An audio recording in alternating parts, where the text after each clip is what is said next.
We are live on the third episode of Frame and Focus podcast. Today we have Mike Woolf, director, and Andrew Barrera. You almost had it. Barrera. Andrew Michael Barrera. Andrew Barrera. Cool. Yes. Close enough. We'll get started here today. Obviously, Andrew's our cinematographer, and like I said, Mike is our director. So we brought them in today. Mike, you want to give us a little background on how you got started and your background in the field and how you got to where you are now? I know it's an open-ended question, but very open. How much time? How much time? We got as much time as y'all need. My kids are asleep. My dad. Yeah, exactly. My dad was an optometrist in Baltimore. Let's go to the beginning. That's fair. No, what's relevant here? I came to Austin in the '90s as a writer. Was brought in as a writer at GSD&M Advertising. Cool. So I got to spend a lot of time as a young creative writing commercials for Texas Lottery, Texas Tourism. I did a ton of Southwest Airlines commercials back when nobody wanted to be on Southwest, when Southwest transitioned from regional to a national powerhouse that nobody it became. wants to be on Southwest right now. Yeah. That's true. It's a tough time. It's hard to watch. I feel so. It's funny. I feel really connected with that brand because I got to shoot so many commercials and got to work with Herb, and I got to know all the different players and really watch them, just explode as a brand and let everyone else find out about it and get to shape it. I wrote Want to Get Away for them back then. Yes. What? That's amazing. I didn't know that. Yes. How long ago was this? Oh my gosh. Do we have to do dates? Because it's No. embarrassing. It's like, I want to keep it. Okay. All right. No dates. No dates. Yeah. I didn't ask. It was, if I do what's better to say? It was in the 90s. How about that? Versus I'll trying take to have your... Do you get residuals off of? So you are that way. I do. I get residuals. So every time anyone says Want to Get Away, or if it's in a commercial or something, I get $100. Because it's on Really? the website of Want to Get Away is one of the... Oh, I Want to Get Away fair. So you get $1 I every get time I get $100 every time. God, I wish. I wish. That's amazing. I wish I got a fraction of a penny. Would have been worth it. Wow, No, you're I crushing don't. it right now. I got nothing. No, and isn't that crazy? Wow. That was cool. It was so I have always felt connected with that brand. That's great. Yeah. That's so cool. I didn't know that. That was it was, and I think that was sort of like the stage in my career where I was like, oh, this is awesome, this is so much fun. But then the more I did it, the more I realized I just need to be in meetings and I need to be selling these ideas. Gotcha. And I have to go to focus groups and I have to manage clients and then a group and become a creative director. And that was all awesome, but man, I'm not good in these kind of meetings. I'm not good in those long games. The thing that pushed me out was I came up with a macaroni grill campaign with my partner one day at the Dog and Duck. And we're like, this is going to be great for them. And then it was 8 months from that day to when the spots actually were finished. Oh my Wow. gosh. 8 months. 8 months of work, of meetings and this, and I was like, when I finished it, I was like, those macaroni grill commercials were not worth it. Yeah. I need to figure something else out. Jeez. I'm not built for this. And so that's when I quit. Jesus, this is going on forever. No, So it's all right. that's when I left GSD&M, and I'd always been wanting to make documentaries, and that's when I was transitioned to becoming a director. I started Beef and Pie Productions with Andrew Yates and Karen Yates way back then. And then we were sort of an Austin-based production company. Nice. That did everything that was worthy of the national work that I'd been on and had seen. And we brought all of that to it, but we were in Austin, which was kind of unheard of at the time. And we did a lot of, we brought editorial in-house, which was unheard of. We were a director DP team, which was completely different at the time. We embraced the whole digital revolution with the red. We had one of the first. What was your first red? What was your first number? I think mine was the MX. So You were mine the was MX. I was number 2. You were number 2. Yeah. The second generation. Second gen. Yeah. I think we had You had the first. 482 or something, like really early. Jeez. Oh, like the actual. actual Yeah, I don't remember what mine was, but Wow, that's crazy. Yeah, and then we would actually do these presentations to agencies about how, hey guys, look, this is the future. Like to show them that you can shoot on digital, and then Wow. yeah, and they were like, we've got it figured out. Nothing will replace film. Yeah. Wow. Yeah. Yeah. If they knew. So you started as a writer, you said, right? Mm-hmm. Nice. Yeah. Which has always, I still write, and that always really helps with whatever we direct, because I've got and just so much now for just doing ads for so long. I have a real clear understanding of like what the agency and what the clients are looking for, so I can help steer what we shoot and the budget that we have to get to what they need. Yeah. I have a couple friends that have that experience of it's kind of scare them in some way it's like writing is their comfort zone, and they're kind of scared to jump into the direct what they write or something. It's like a songwriter. It's like they would rather have somebody else be behind the scenes, write the song and let someone else sing it.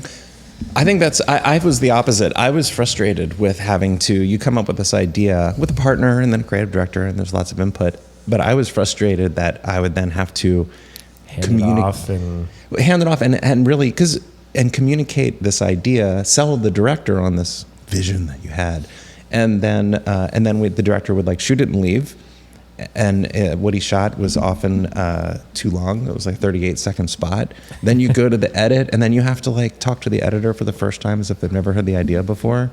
And then you have to sell the whole idea to the editor, and I'm like, wait, this is just, why don't I just make it? Yeah. Let me just freaking shoot it. Just cut out the middleman and Yeah. And then you realize what support you have. It's like, it's not like I'm running the camera. It's like I don't know how to light, but I get to work with all these great people who get that and can then make it much better than what I might originally be yammering about. So yeah, that was the so I did not have that feeling. I was the exact opposite. That's great. Yeah, that's great. Yeah. But I'd also had the opportunity to write a lot of commercials, and I mean, fuck some of them up so bad. Like never made it to the air, huge mistakes, embarrassing things, like over and over. So I got to get all that failure out of the way. So by the time I started directing stuff, I knew a lot of the mistakes to avoid. I think that's part of the journey, right? It's like you have to make mistakes, and do awful things, ugly videos, and stuff like that. Just part of the process. Yeah, any kind of creative process, there's going to be some failures in there, but that's just what takes you to that next step. Exactly. How many times do you crash the drone? All the time. Right. Still. Right. That's the point sometimes. So. Yeah, exactly. That's crazy. How long has Beef and Pie been a thing? You guys have been around for a while, right? Oh, yeah. I mean, a couple 100 years, it feels like now. 20, a long time. You got more gray hairs now. I have a lot more gray hair. But so do I. He's still I didn't have gray hairs when I was working for you. I can't see any gray hairs over there. No, they're here. I just hide them. Yeah. Yeah. Same. I got mine tucked away in my beard too. Yeah. Just for men. Yeah. Sponsored by. We need to get one of these sponsors one of these days. Oh, yeah. You guys should get So you have a production company or a production agency, right? Yes. So we're a production company. So basically, Beef and Pie is me, my partner, my executive producer, Michelle Crosby. And so between the directing and the executive production, that's the main core. And then we have an editor, and Holly Millar, who everyone should know. She's if you the best. don't know, she's the so best. sweet. She's awesome. Producer. Nice. Who then always, no matter where we are, in whatever situation, puts together and brings together the best teams. Yeah. That's awesome. Yeah, she's the best. Yeah, I think you don't have an idea of how building a team is so important when you start a business, right? It's like the team is everything, right? Because a producer communicates with people, gets the people that you need, put it together. It's so important to find the right people and kind of ride alongside with them. It's great. I'm having that experience myself right now. I started my own studio, my own production company last year, and we've had like a super busy year. and Awesome. it's been great, yeah. But I've had both experiences, like trying to start something by myself, kind of doing business and production stuff by myself, and just kind of gathering people here and there. And I didn't want that. I had that experience in New York, didn't work out. And once we started here in Austin, I wanted to start fresh and do things the right way, right? Sure. So the first thing I did, it was, build a team, like put people together, and kind of put a goal in mind and just kind of start working together towards that. And it's been working great. Congratulations. It's not Thank easy. you. It is not easy. I mean, it's good to know your limits too. Yeah. It's like, 100%. no, I can't do this. So Yeah. somebody else to make it better. Yeah. Yeah, I think that's the biggest thing that I've learned about just teamwork in general is you can only do so much so well, because if the more people you have doing that are so specialized in specific things, it just brings the whole project up, as opposed to if you're trying to do everything, it's just the project just isn't going to be as good in the end. It's just impossible to do everything that good on a higher level. It's impossible. Yeah. So that's where, like you said, just bringing in a great team is so important. I'm still I still have not got a good answer on how beef, I'm going to ask that question, but please. please tell me how you this. created Beef and Pie, like the name of it. I still have, Andrew, you you've don't know told the me story? That is stories, true. but it's the name Beef and Pie. Beef It's like, and I Pie. still cannot get I love it. a true story out of you. That's a good call. Yeah. Finally. Good question. Good question. Beef and Pie. So it took place in the deep woods of East Texas when I had seen an opportunity to shoot something where I would get Andrew, I would write it. It was a long format thing. It was a long format thing to write seatbelt.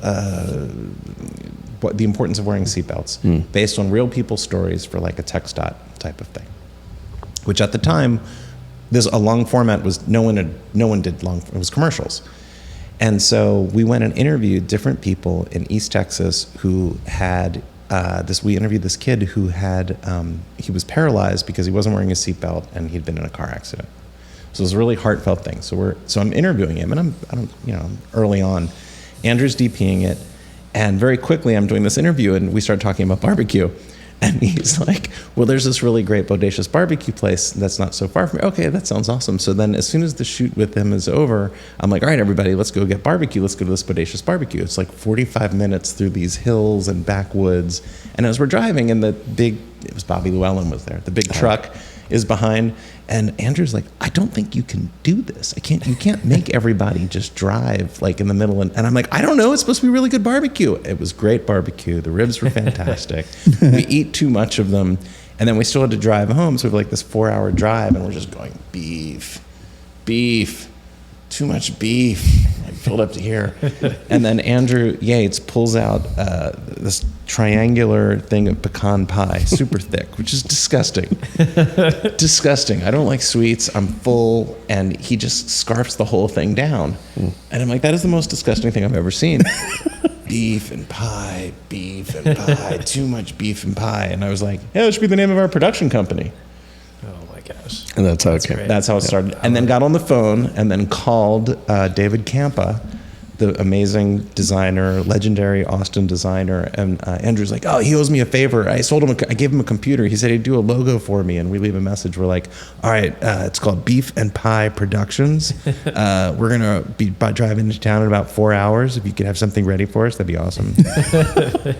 And then so he made this great logo. We put it on T-shirts. Made the logo this big as it could fit on the fucking thing. And then gave them to everybody, started a T-shirt contest, and that was it. We were legitimate because we had T-shirts. That absolutely. That's I've never heard that. I've never heard that story. Yeah, that was it. That was the T-shirt. That was it. Yeah, just shit, but we had a T-shirt and a contest. It was enough. Yeah, same happened with me. It felt legit until I give caps with our logo to it. Then you're a real deal. Yeah. Exactly. That's fair. I felt in business until that moment. Yeah. Yeah. The worst is when you go to like Goodwill store, and then you see it there Yeah. later, and then you're like, Oh, yeah, yeah. all right. Over the years, I've had people text me photos from stores, and then the best was the homeless person who was wearing one under I-35. Was like, That's I see you on great. your We've made t-shirt. I was like, doing great. Our marketing goes deep. Yeah, I was like, All markets. big deal. Did you get a photo? I didn't get a photo. I'm like, they would win the t-shirt contest this month. Oh my god. Nice. That's And amazing. what is your niche in the production company? Oh, geez. Just awesome stuff. Just whatever's great. Dope stuff. Documentary stuff is definitely Nice. what I like doing that. That's what we've always done on the side. And when we've done a ton of that. And that's what we've done a ton of work together as. Interviewing people, capturing footage very quickly, making it all very seamless. Nice. Pretty stuff. You want to talk about how you guys met initially? I know you guys were chatting about it beforehand, but Yeah, I couldn't remember for a while because we've done right? we've done a bunch of stuff together. We have. How long have we known each other? See, that's When the was that? dates. That was like 20. I would say 10 years ago. No, 20? I'm not. How old are you? I did just turn 40. I don't know. I might still have some of that on my current demo reel. I would say it was like we'll put that in the notes. 8 years ago, Yeah, 10 years sure, ago. sure. Yeah. Yeah. Yeah, we were just saying it was an Air Force commercial ish. Yeah, I think it was recruitment video. I think it was we did a lot of stuff for the Air Force Academy. They did a whole website cool. talking about the different people. I know that one we spent a lot of I time. would say that was probably the coolest Air Force place that most of the bases are kind of sad sometimes. I feel bad. Where'd you But, guys shoot at? Air Force Academy was in Was it Colorado it was Colorado Springs. My Springs. cousin went there actually. Oh man, Yeah, Oh, the Beautiful architecturally, there. Yeah, it's beautiful. beautiful. The chapel there is beautiful. Amazing. Yeah, the Amazing. whole Chapel's house. great. Yeah, they had Ospreys landing in the middle of the field. I got to shoot some of that. Yeah, cool. right in the quad. Yeah, a lot of That was cool. a lot of marching, snowing.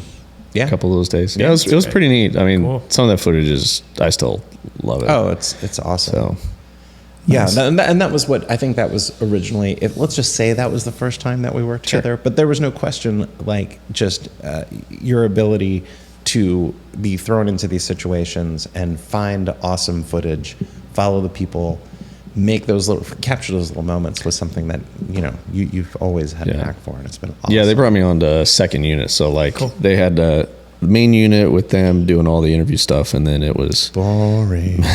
me shooting Textural stuff. textural stuff, and then like film this person walking to their classroom and Gotcha. or stuff like that. So Nice. you get 50-50 of like really cool looking pretty stuff And then- out of it, and then it's a bunch of people in a huge conference room, listening to this person talk. So you're Yeah. shooting one or two shots of it. That's fair. So it was cool. I learned a lot. Yeah. Learned that my college was not like their college. Oh, no, no. They're learning. Different They have a situation. giant jet engine in there. They're learning jet engine parts, and I'm like, I mean, man. it's not that we've been really lucky to get to shoot a lot with the United States Air Force, and I mean, there's nothing better than like having these That's pretty cool. fighter jets as a backdrop, having Ospreys, special forces. That stuff's really freaking cool. If you're missing that, you're not doing a good job. I didn't do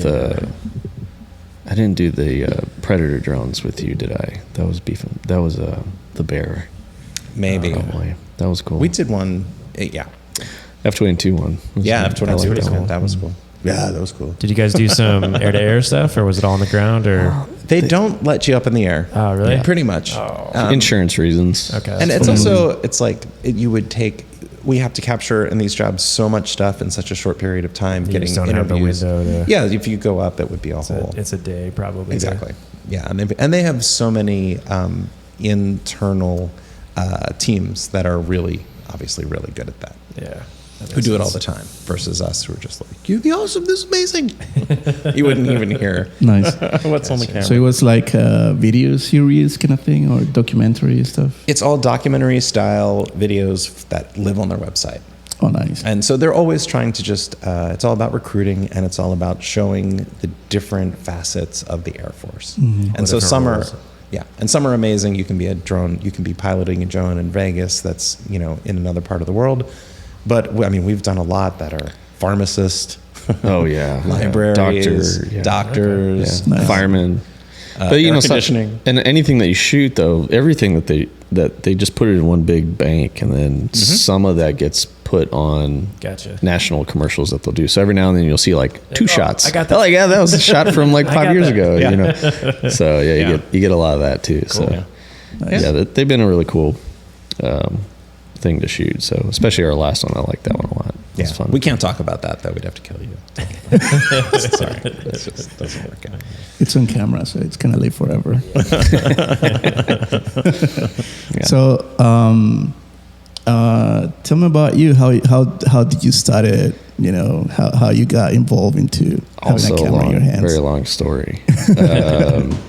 I was always into, like growing up, I was always into camera stuff. I was like in the yearbook club and doing, you know, and in college, super nerd. Go on. In college, I went to school for photocom. So I thought like, oh, it was, you know, for photography and stuff. And it turns out I really hated it. I don't know why. It was just something about it just did not sit well with me, I guess. I like art pieces and seeing art, and in photography, especially in those classes, like if you take a picture of something, everybody has to talk about what it means to them or whatever. And sometimes I look at like art that I think my 2-year-old can do, and like, this isn't, I mean, anyway. Where did you go to school? So I went to school at St. Ed's. Okay, cool. So what happened my first semester, I switched. I did a communication degree. So that's when I was doing PR, I was doing advertising, learning all that kind of stuff. Gotcha. And then still doing media communication on the side. So then I was doing, that's how I like learned, I think, Final Cut at the time, and learned an Apple computer. So I did that, and then I pieced out and went to Orlando and worked for Disney World. That's cool. So that's how I started. So I did an internship at Disney, where I was a lifeguard. So I had a lot more fun in college. I mean, I had a lot more fun at Disney World than I did in college as far as partying goes. Didn't really learn anything. And then I came back and did Didn't you dress up? Weren't you? Come on. Yeah, I was a lifeguard. I did try out. I tried out for Prince Charming, yeah. Ooh. No way. You didn't get it or what? No, absolutely not. No. Putting me on the spot here.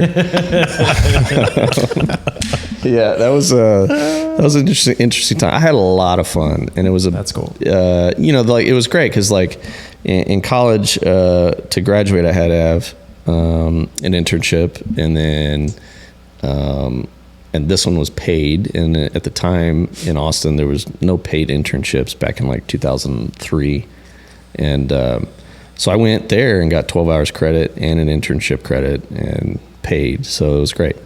And I came back, did 18 hours, finished my last semester, did another internship at Disney, but this time in sales and marketing. So with that, I wasn't working really at the parks. I was driving around in a soccer mom van that was billboard wrapped. So like all the new rides or whatever, like the van I drove was had Crush from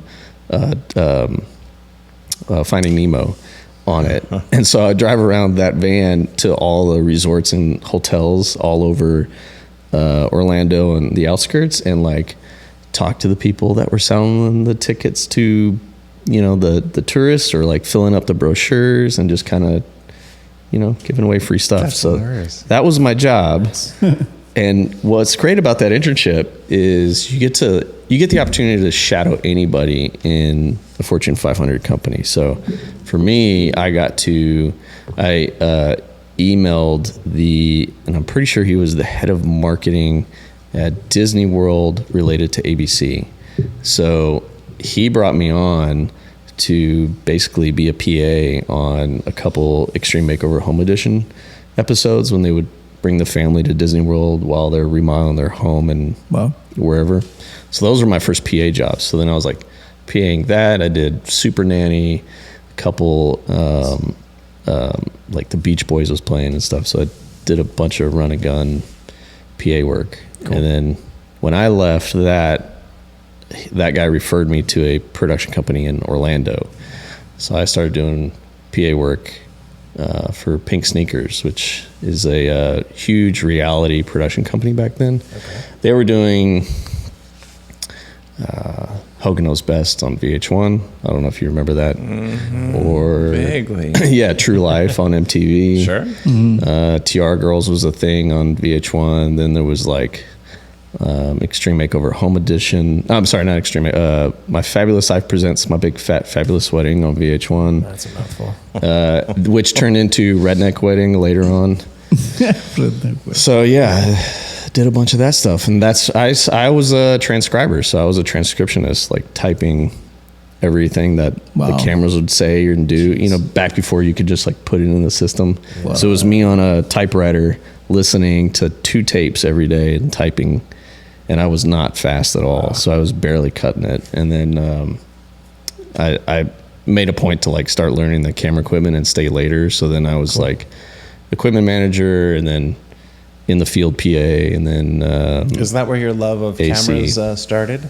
No, I always liked cameras, like in high school, and but I think like then doing the reality stuff was at the time got me into like organizing and doing multicam and figuring out okay, this piece goes here, and keeping it all separate, and getting a little anal with it, you know. But yeah, I don't know. I mean, I've always liked cameras. Yeah, I guess. Yeah, it's not a good. And where was the moment when you decided to invest in your first camera? Like, what made you decide? Like, what was her name? That's the question. Panasonic. It was a Panasonic. Yeah, Panasonic DVX. Panasonic HVX 200. Why? It was like the first digital.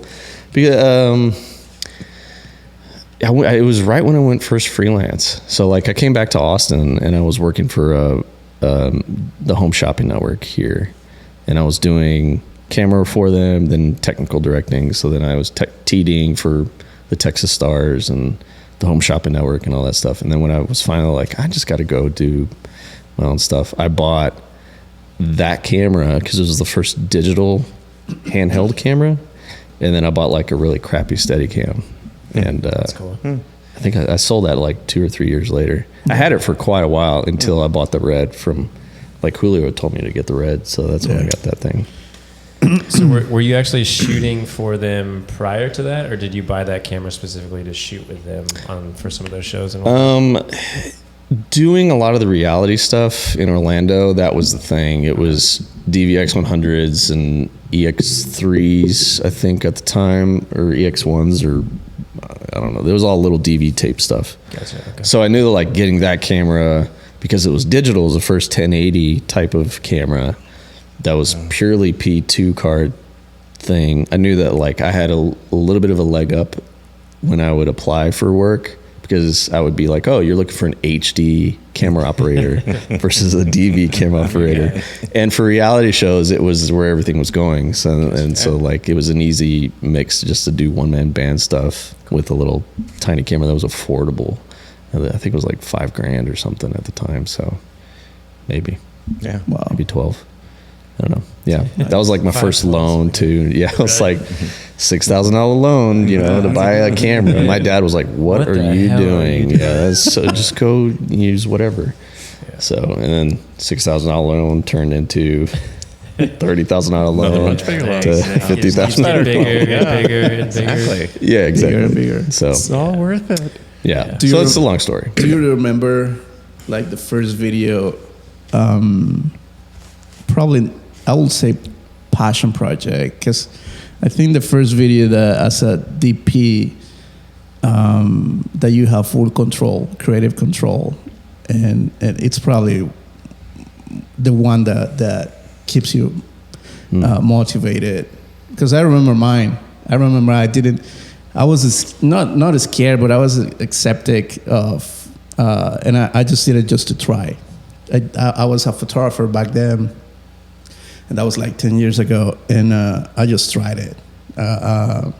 It was I had like my wife actually had a Canon T3i or something like that, and I was so curious. I've been watching videos for a long time. I was a fan of Vimeo, and I was following already cinematographers doing commercial stuff, short films and stuff like that. So I was really into it, but I never shot a video in my life before. So I was really curious that, I mean, if I can take a good picture, maybe I should be able to kind of take 30 seconds of video decently. But I remember my first video. I remember I wrote a poem for my wife, my girlfriend at that time, and I just put some B-roll, and we went somewhere and just kind of grabbed the camera, took it with me, and actually that first video I put it together in Final Cut, like a puzzle or something like that, and she loved it. And that's how she became your wife. That's how she Please tell me that when you finish this will be playing while you're talking. It's right here on the side. Yeah, exactly. So you can watch in a box. It here. Just click the link. Yeah, right. Yeah. Click. Yeah, so I remember that video. I'm gonna click. It's like the people around me like encouraged me to, you should do this, right? Or something like that. I don't remember a passion project when I was starting out, to be honest. Well, no, I take that back. Maybe when I was in college, I had to shoot a video, and it was at the time I was doing more like music video stuff, and it was with my college roommates, and we did this music video to "Don't Take Your Guns to Town" from Johnny Cash. Let's talk about like a really hard song to just like make it entertaining. Yeah, that's funny. Yeah, it was. I don't know where it is. I do remember it. Oh man, I want to see and it. I'm really glad I don't have it anywhere. We're gonna put the link. We'll also put that in the corner. Yeah, but it's like you're in college, so you're just kind of just doing whatever you think. And I mean, we didn't have. It was like little handy cams at the time. That's what we had. So. That was a flashback. Thanks. Deep cuts. Sorry about that. Yeah. So how'd you make the transition, I guess, from what you were doing there to, growing your work and growing your skills, and then eventually doing like the stuff that you're doing now and badass commercial work and all the crazy stuff you're doing now? I'm still growing, I think. We all are. Yeah. Better be. It's in focus now. Yeah, kind of, sometimes. More or less. Depends on your operator. You can blame it on Nico. Nico. Yeah. Pour one out for Nico. I'm working with him next week.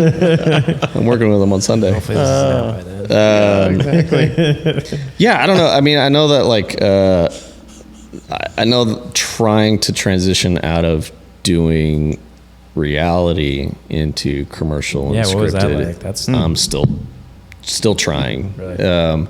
With the writer's strike, I may go back to reality, to be honest. But that's very hard because you get typecasted, right? And I mean, the good thing about how I started was that I have carried over doc and reality in my world in commercial. And I feel like commercial, because of Yeti and Yeti spots, everything's kind of pushed towards that, which is why I think, Sure. A lot of the stuff we've been doing together has been doc branded spots. Cool. So I've been trying to push out of doing the reality world stuff and just do more commercial work and scripted. But the only way to do that is you got to work for free and do some scripted movies, and so I'm still working on that right now. But do you want to get to like, is your end goal more narrative feature world, or do you want to, do you have a place you want to land? I think if you want world?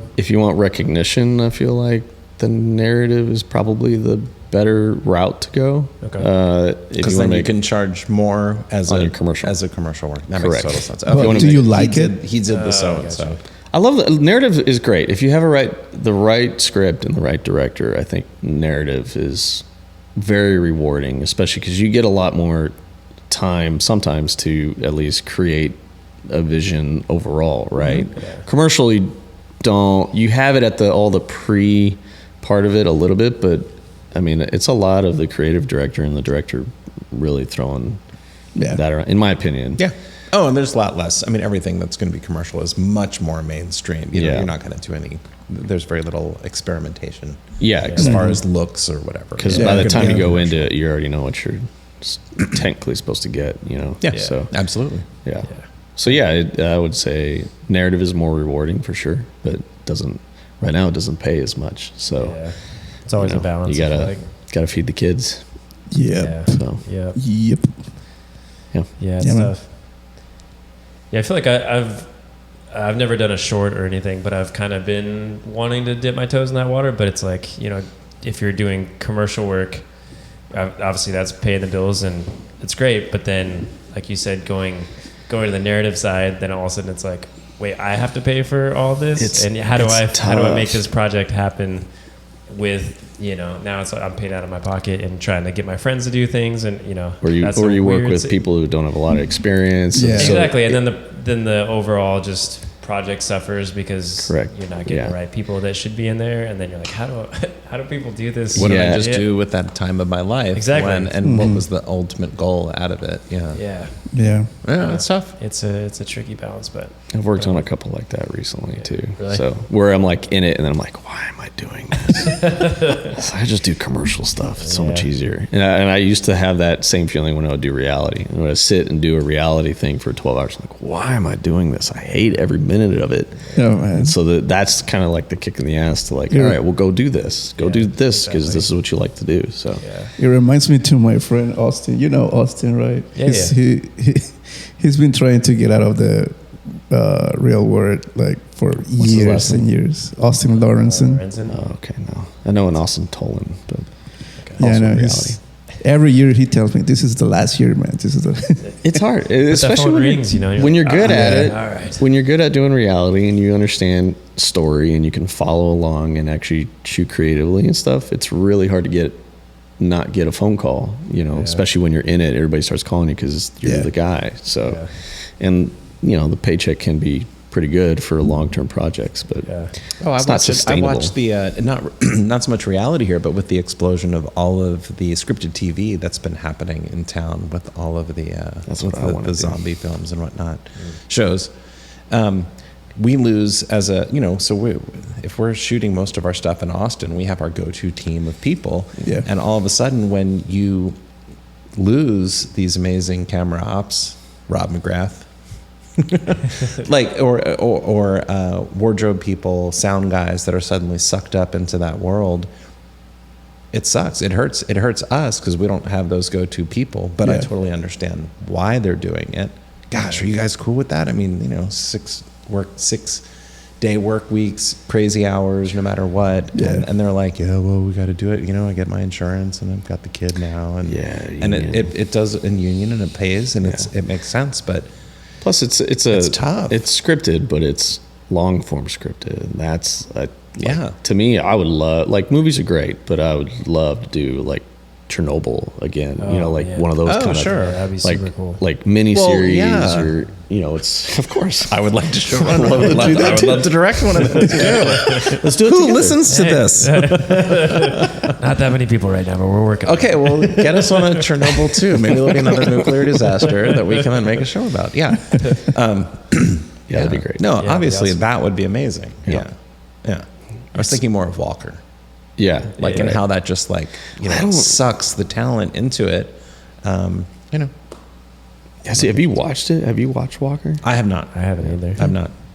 All right, well, never mind. There you go. There you go. Well, there was a point there. What was your? No, I wouldn't say Walker at all, but I know that like doing, unless it's because Walker's on like ABC or something, right? Or is it on, what's it on? Fox? Never seen it. Yeah, I don't know. CW. Yeah, when you start doing like the network series, whether it's for like, in my opinion, if Disney or like you work on Loki or some crazy awesome, Well, that'd be amazing. it'd be great. Yes.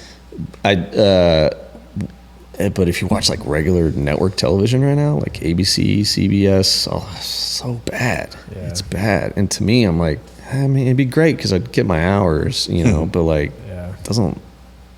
I don't feel like I would get anything out of that. Yeah. Which is how I feel about a lot of reality shows too. So Sure. That was yeah. Yeah.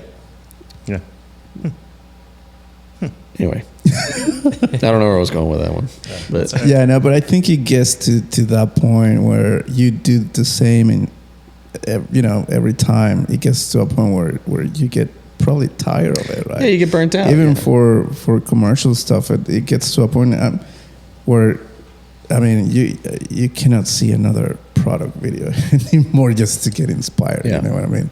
I mean, I applaud the people that can do the same specialty all the time. Yeah. You know, where it's like, oh, all I do is food stuff, and that's all, and they're really good at it. But it's like, I have to have variety. You know, Yeah. like I can do that. But let me go do something else and try all kinds of things. 'Cause Yeah, I'd I rather be think- well-rounded versus one.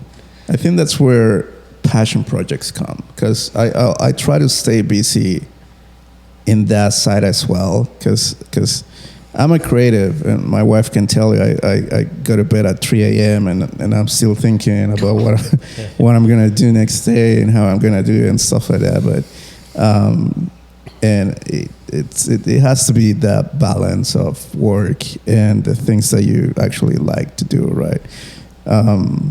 I think that's what you're seeing right now too, with everybody's with the writer strike, and COVID really opened everybody's eyes to like work-life balance. Yeah. You know, so everybody's rates have gone up, and it's because people are realizing like, yeah, I'm a creative person and I like doing this, but you know, I also like not doing it sometimes. It'd be really nice I need just a boat. I need a boat. Yeah, everyone needs a I boat. want to I want to get boat. lost on an island or something, or just drink all day somewhere, you know. So No, it's I like just want a boat. you're seeing like a little bit of a revolution, I think, on how I think people are seeing what Yeah. they should be doing. So you do start getting a lot of pushback on long form content where like, oh, I'm not going to do that. It's not worth it to Yeah. me because of whatever. Yeah. So it gives a lot of young people opportunity to move up Yeah. way faster. So Yeah, so going back to you guys, what is probably, I understood you have like been working together for the last 8-10 years, right? Do you have a favorite project that you guys work together and it's like your favorite? Besides the Falcon F. Yeah. No, the Falcons. That's right. That was That's why obviously we're the here. best, Yeah. right? No, But- obviously the best. That was one of the best. I don't think of it like. I mean, I don't think of it like that. I think of it as much more of like. Okay, so in my role as a production company, have this a spot that's coming up. Who's the right person for it? And Andrew is the right person for it a lot of the time. And so, and then just that feeling and knowing of what he brings to the situation, for me, it's like, okay, I know exactly how awesome it can be and how he's going to push back the creative and say, here's the cameras we should work with. Here's something new that we haven't used before that can make the project really good. So that's what I love as far as it. But I don't know. Yeah, whatever. There's always they're all great. Maybe there's not a favorite one. But just the challenges that you face every single time, especially in the Air Force stuff, which is a lot of the stuff that we've done together. Yeah. It's challenging, it's tough, it's hard. And to be able to, however you survive it, and how you make it really good in the situation is what you remember. So, Nice. I think that's one thing we've talked about on here a lot, is just that production is overall just problem solving. You know, and it's just like it's logistics. Yeah, it's just that, trying to get everything up and running, and timing and schedules, and then gear, and coordinating that with crew.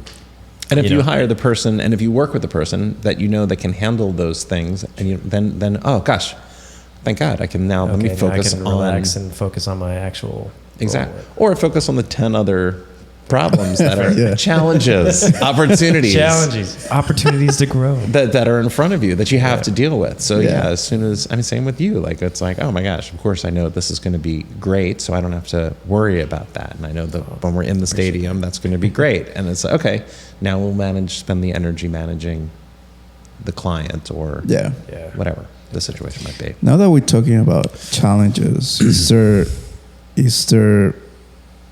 there any experience in your years of experience that you consider a challenge that, I don't know, that if someone else is listening might help them to kind of overcome that challenge specifically? These are very broad questions. It's a very broad question. What kind of challenge? I mean, there's a million. Making a living. I mean, that's the, you know. No, but I mean, as a director, for example, like what has been probably one of the biggest challenges that you encounter before, and you cannot manage to I think there's a lot, and I think the biggest overall one is making a living. Yeah. Is how do you get to keep doing this? Being an independent production company, being an independent contractor. That's what I'm looking at everyone here. How do you get the next gig? Yeah. Spend a lot of time on that. A lot of time on thinking on that. And that's a very different. We talk about this all the time. It's a very different skill set. How do you get the next gig? Oh yeah. Do you have a process that you go through, or do you kind of have like a formula to some degree to kind of as like a sales funnel, you know, or something, or do you have a general strategy of? Yeah, I think so. Okay, this is helpful. Maybe the relationships. I've learned over the years of all the things that I've done at Beef and Pie Productions to try to get work. We've done everything. Websites, email blasts, get a PR company, get a rep. Do we take on directors? Do we not take on directors? And I've found the ultimate answer has been always do great work, always make it a good experience. And then those relationships that you build, you just keep building upon. Because if you do a great job, you're there. And those are the ones that, you know, they're in the same, they've got their own shit going on. They've got their own projects that they're trying to make. And just like we're saying about when you hire a good crew, for them, it's like, oh, when we hire a good production company, oh, thank God. Now I know these guys are going to do me right. Yeah. So I think building the relationships would be probably one of the most valuable things to pass along. And that you're constantly working on and thinking about. Nice. Yeah, I love it. Andrew, what about you? I mean, that's literally it. It's true. Yeah. I mean, and I would think make it enjoyable. I think, you know, you don't want to work with somebody who's an asshole or, you know, so like, don't be an asshole. Yeah. Right? Don't be an asshole. Don't be an asshole. Or, you know, don't be an asshole. So many people are assholes.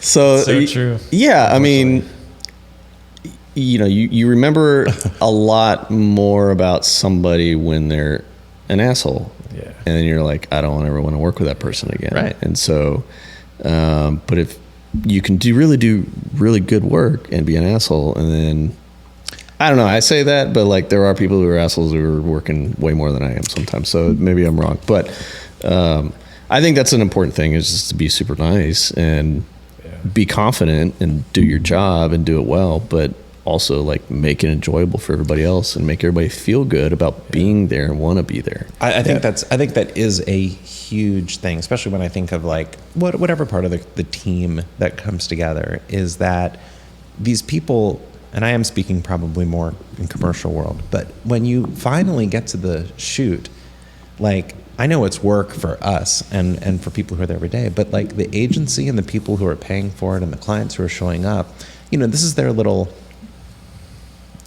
opportunity to be on a set. You know, there's like trucks and there's makeup and there's craft service. Yeah. It's Hollywood. It's exciting. And I always, we really work hard at making sure that the client and the agency really enjoy the experience, because we know how special it is and don't want to take that for granted. Yeah. And so then of course that just trickles down. So everyone on the crew that they're going to have contact with, if everyone's a nice person who's not an asshole, makes it a pleasurable experience. Oh, here we go. This is why our productions, you know, are nice and they're fun, and then they bring you back. Yeah, and I bring that up because I like... That's a good point. When I was starting out and I moved back to Austin, I kind of became an asshole.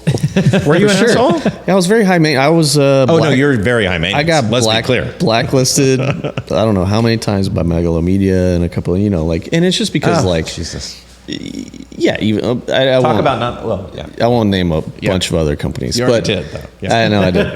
But bleep it out. Yeah, because like I thought that this is how you do it, and then I would, you know, expect a lot out of people, especially when I'm hiring them, but not realizing like, oh, this this may be their first time on set, that I have no idea what they're doing, you know. So now what's gotten me the patience is having kids, and ever since I've had kids, I take out my patience on them and not on the crew. There you go. But not really. But because of that, I have a ton more patience, and so now I kind of just like, you know, it's in the end, it's we're all here to do a job, but it's also like I'm in make believe. Like this is not a real job, you know. So now I kind of just, you know, just I'm not keeping my head down, but I'm like want to make everybody be comfortable that I'm working with them and be super nice about it. And it's like, because nobody likes the asshole. So no, I don't. So anyway, that's fair. Yeah, I don't know if you can cuss, but whatever. Yeah, we can cuss. It's all right. We've been cussing this whole time. Fuck yeah. Great. Anyway, yeah. So, do you want to play the ad? Sure. Yeah, I guess we'll dive into the piece today. Let me see if I can play this here. And I'm excited to talk through it because I was thinking about this obviously when we were talking about coming on, and I didn't realize how many layers and how much thought went into it, and I think it's going to be fun to break it down. Cool. Yeah, because it's a lot. There's a lot more in here than just a falcon coming to the stadium. I always see stuff like after a couple months, and I'm like, oh, I could do that better, or, you know. Yeah. But that's obviously just growing, you know. I hate seeing like I'm gonna hate watching it. No, you're not. Because I'm like, why did I do that? It's great. No, you did great. You did. It's good. That's fine. No, yeah, I never think that. I think, fuck, that was amazing. No, everything we do. So, so the commercial that you're going to play, that we're going to talk about, is it's a spot for FVF Law, which is a local attorneys at law, Austin Attorneys at Law, who are a sponsor of FC Austin. Okay, so their advertising agency, it was Han Creative, Han Agency. And so FVF said, we've got the sponsorship. We have this opportunity to run a spot as part of our sponsorship on the Jumbotron during the games. And so then they asked Han to come up with ideas. And then Han, I have a nice relationship with them, which ties back to being a writer. I've known Greg Barton. He's the creative director. He's awesome. Kat was one of the conceptors. And so that they said, okay, here's this opportunity. We don't have a big budget. It wasn't a huge budget. So we wanted to talk to us first and share some of the ideas that we have to help us decide what idea that we want to present and shoot, which was really cool. This is the relationship part of it. It's like we have this relationship. This is great. And so they were literally like, hey, here's some of the things we're thinking about. And some of these spots were like, oh, damn, I wish I could remember them. One was like, they're on the field and our team, someone gets fouled, and then in comes one of the owners of FVF and like sues the guy or whatever. Or like there's a legal action going to take place over this foul that took place on the pitch. And, you know, I'm like, that's hilarious. That's really funny. But then I was like, man, you know, okay, where's it going to play? It's going to play on the Jumbotron during halftime. No one's going to hear that. So that means there can't be any dialogue. There can be no clever, funny punchline stuff. This has really got to be, it's got to be as visual as possible. Yeah, totally. So, and then one of their ideas was in the FVF logo, there's a little, animated, illustrated falcon. And I think it was Kat or Greg were like, oh man, you know, maybe it's something like where there's a falcon flying around the stadium. And I was like, yes, that'll be great. I'd had experience working with a lot of animals over our career. I'd worked with birds of prey before a long time ago. One of those GSD&M commercials was like, okay, I kind of know. I realized this later. Do you remember the falcon? We actually did a piece on one of the cadets at the Air Force Academy was a falcon. She was in the Falcon team. We interviewed her. We went and shot something with her with the falcon. She would catch the Yeah, I might. I kind Was of the remember thing. that. Yeah. So anyway, and I was like, oh, this is great. How hard can it be? We'll get one of our Wranglers. We'll get a Falcon. We'll fly around the stadium. It'll be great. So I was like, let's push in this direction. And that's how it first got sold. And then we started breaking it down. Greg was like, I mean, it kind of seems like the Falcon should be like, start downtown and like show up at the stadium. I was like, oh yeah, okay, yeah, we can do that. So we could see him like take off from a branch and then start flying, and then Vinny Falco's Instagram page. Huge. It was all the Instagram. It was the Instagram. So it was like, how do you make that as a commercial? I know it's only 30 seconds, but how do you make that as interesting as possible? Well, you can't. So you see the bird take off, and then, I don't know, are we going to shoot it flying over? And then we'd seen the work that you had done, that you'd posted, and in particular, that amazing stuff down at the Long Center with the yoga, the woman doing yoga where you're flying in between her legs. Shit, that was so cool. And it was like, this is really great. Oh, what if we introduce a point of view of the Falcon as part of it as well? And then you'd already flown through. We did some of that Waterloo Park. That was it. You had some beautiful work in Waterloo Park, and it was like, wait a second. And I remember talking to Michelle again, and now we're problem solving. Like, it was like, oh, look at this. Oh man, this is perfect.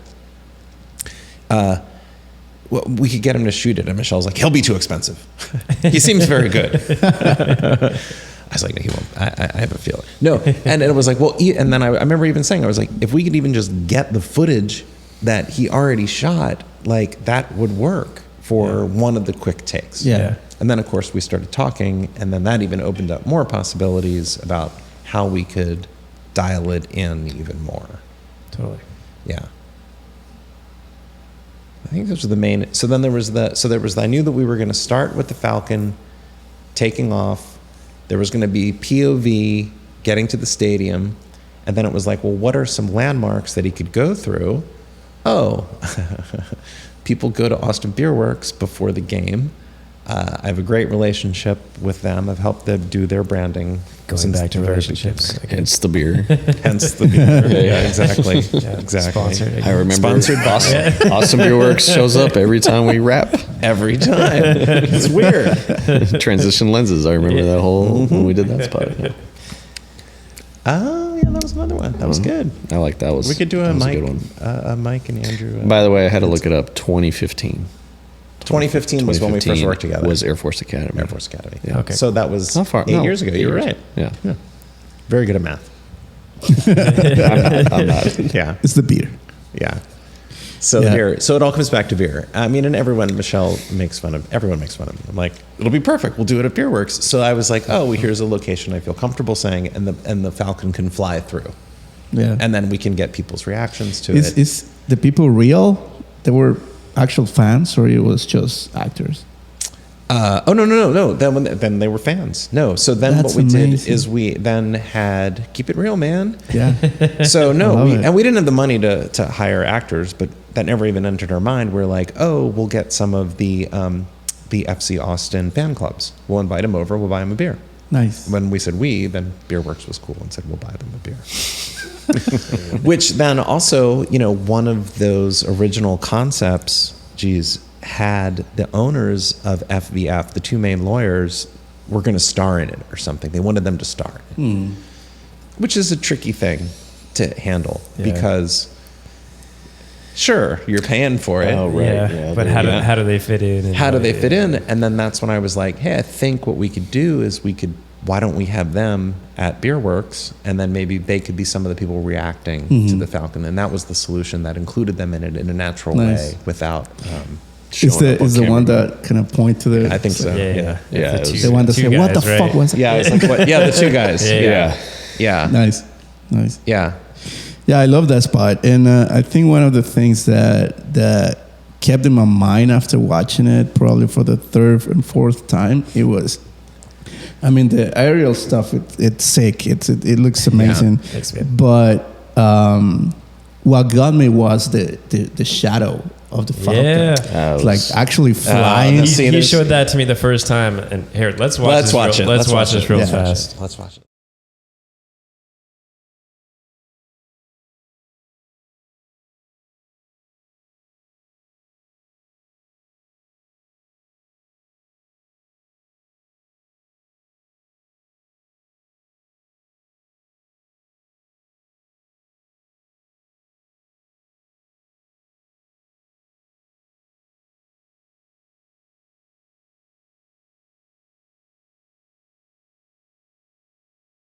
He never did get his wings up. Couldn't get the wing to match. I've learned a lot about, unfortunately, not Birds. unfortunately, I've learned a lot about birds. It's not a falcon.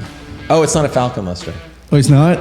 No, it turns out that was one of the first hurdles was that we started trying to find a falconer, and I was like, how hard can this be? You just call them falconers, whatever, they're everywhere. And and then no one was answering our calls for a long time, and it turns out it's illegal.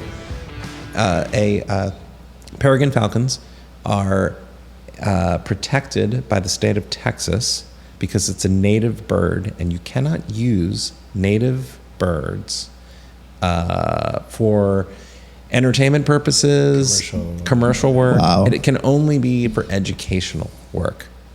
So immediately we were told that, so they weren't. So what I thought was going to be really easy suddenly became like, oh no, you can't use a falcon. And I was like, oh.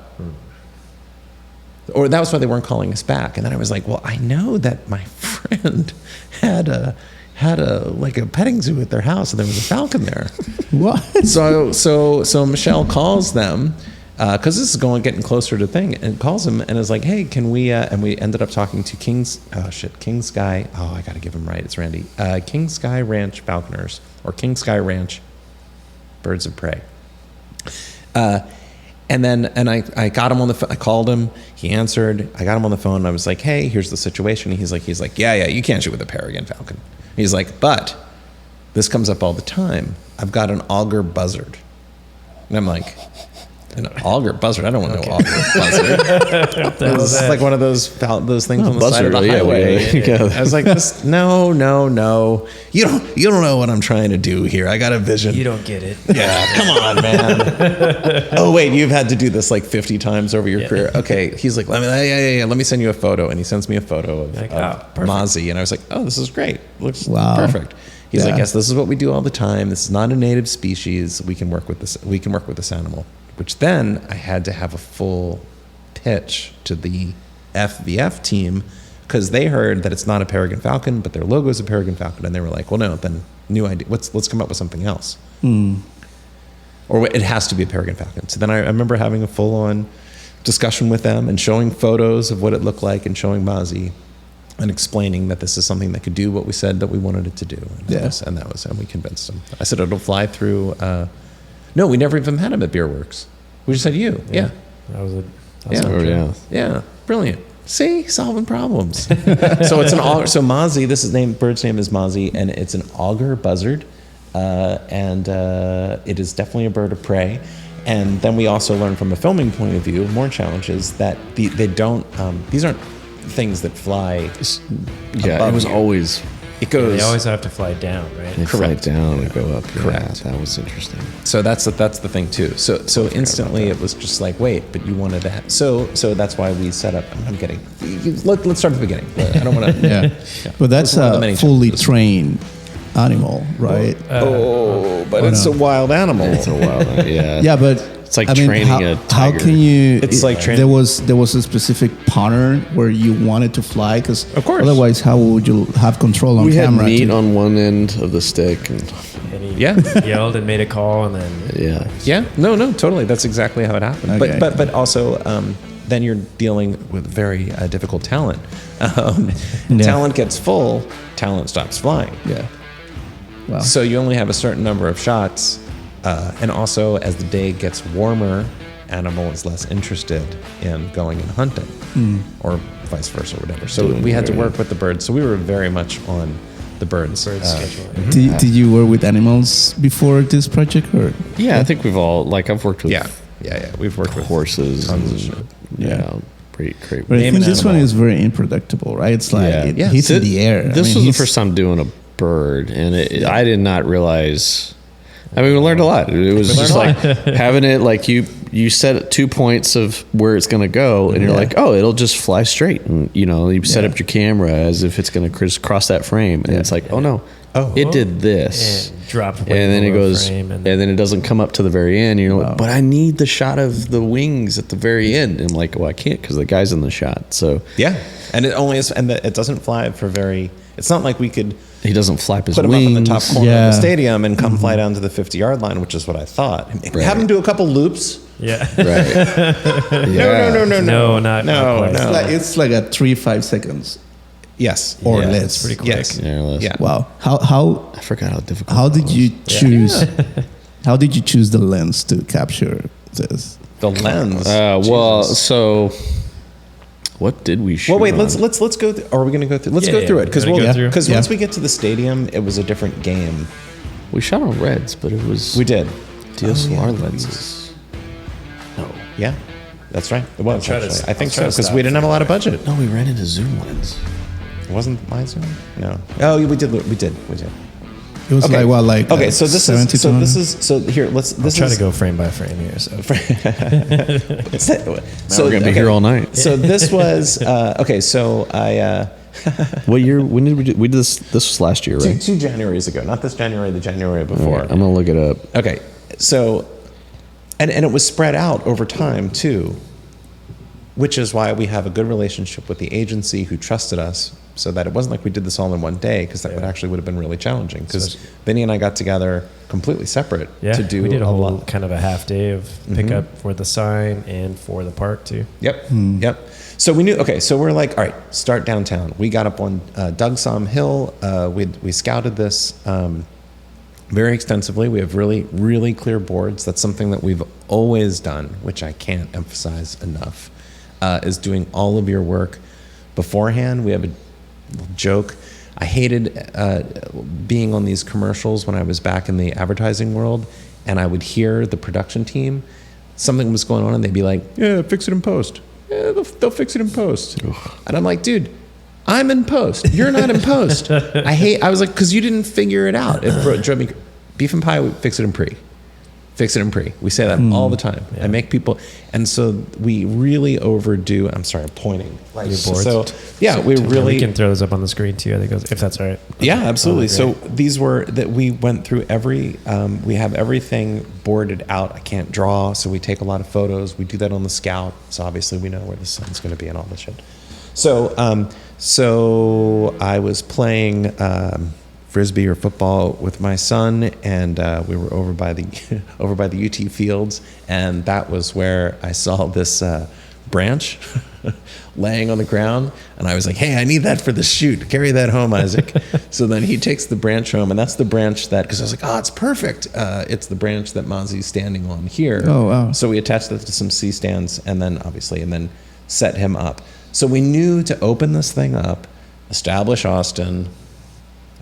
Let's not do green screen, and let's just do it. And so we climbed up on the hill, and we knew we just needed him to jump off. And as soon as he jumped off, then that was enough creatively to take us to the point of view of the bird. Yeah. And was this several shooting dates, or it was kind of one So day? we had one day. I remember. I think we had. I actually don't remember. I know we had one day with the bird. Okay. So I think we did this in the morning, and then we went out to the stadium. Okay. Cool. All right. Think so. I think so too. Okay, there's the branch you Yeah. took off. Okay, boom. So now we're into Vinny's insanely awesome Yeah. point of view sport drone footage, and Look at that shadow.